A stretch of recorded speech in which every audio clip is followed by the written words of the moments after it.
Bonjour, bienvenue au message lumière de la famille Myriam. Aujourd'hui, nous allons avoir la dernière journée du carême avant la semaine sainte. C'est une belle grâce de pouvoir suivre Jésus pas à pas dans sa passion. Et aujourd'hui, dans l'Évangile, nous allons voir un peu le cœur de cette semaine un peu tragique, mais qui heureusement se termine bien.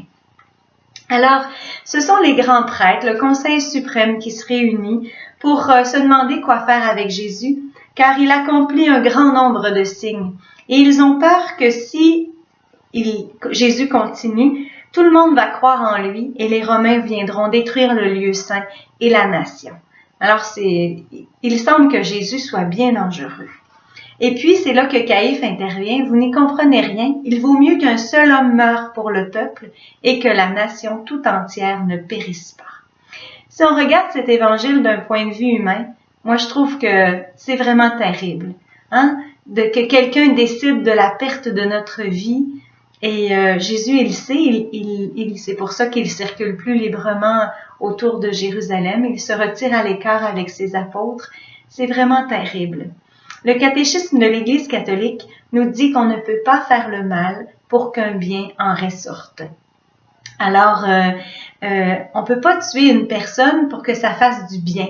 C'est pas ça la morale. On peut pas manquer à un commandement de Dieu pour qu'il y en ait du bien. Mais la puissance de Dieu, c'est celle-ci, c'est qu'il change le mal en bien.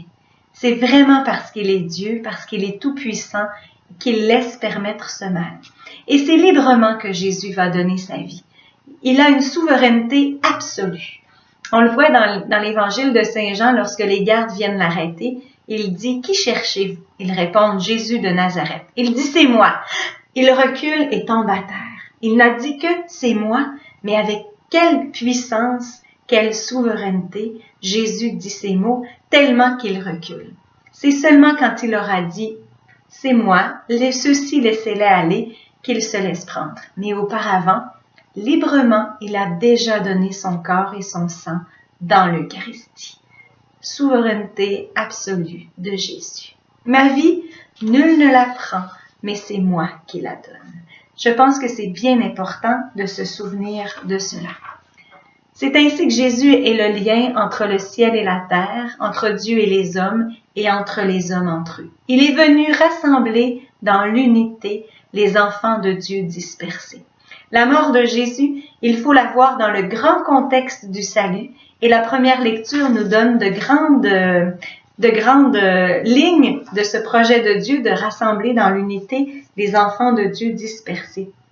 Je vais prendre les fils d'Israël parmi les nations où ils sont allés. Je les rassemblerai de partout. Je les ramènerai sur leur terre. J'en ferai une seule nation. Ils n'auront tous qu'un seul roi. Ils ne formeront plus deux nations. Mon serviteur David régnera sur eux. Ils n'auront tous qu'un seul berger. Je les rétablirai. Je les multiplierai. Je mettrai mon sanctuaire au milieu d'eux. Ma demeure sera chez eux. Et voilà. Voilà le grand projet de Dieu, rassembler dans l'unité les enfants de Dieu dispersés. Jésus, il accomplit le projet du Père, mais il décide de se livrer librement, mais il attend l'heure du Père. Il fait pas ça tout seul. C'est vraiment avec le Père qu'il se livre, dans le sens qu'à l'heure du Père. C'est pour ça qu'il ne se déplaçait plus ouvertement parmi les Juifs. Il attend l'heure du Père, son heure, pour tous nous purifier. Pas juste ceux qui sont allés à la campagne, de la campagne à Jérusalem pour se purifier, mais tous nous purifier de nos péchés et du mal. La prière sur les offrandes nous le dit bien aujourd'hui. Accepte les offrandes présentées en ce temps de jeûne, qu'elles nous purifient et nous rendent dignes de ta grâce pour nous conduire au bien promis dans l'éternité. Voilà donc que Jésus fait un grand nombre de signes. Laissons-le faire. Laisse-le faire. Tout le monde va croire en lui et nous deviendrons un lieu saint. Il n'y aura pas juste un lieu saint, chacun de nos cœurs va devenir un lieu saint, le nouveau temple où Dieu habite et où nous serons ensemble une Église sainte. Et veux-tu relever le défi aujourd'hui? Laissons donc Jésus faire dans nos vies. Laissons-le mener notre vie. Je te souhaite une belle journée. Au revoir et à demain pour commencer ensemble la semaine sainte.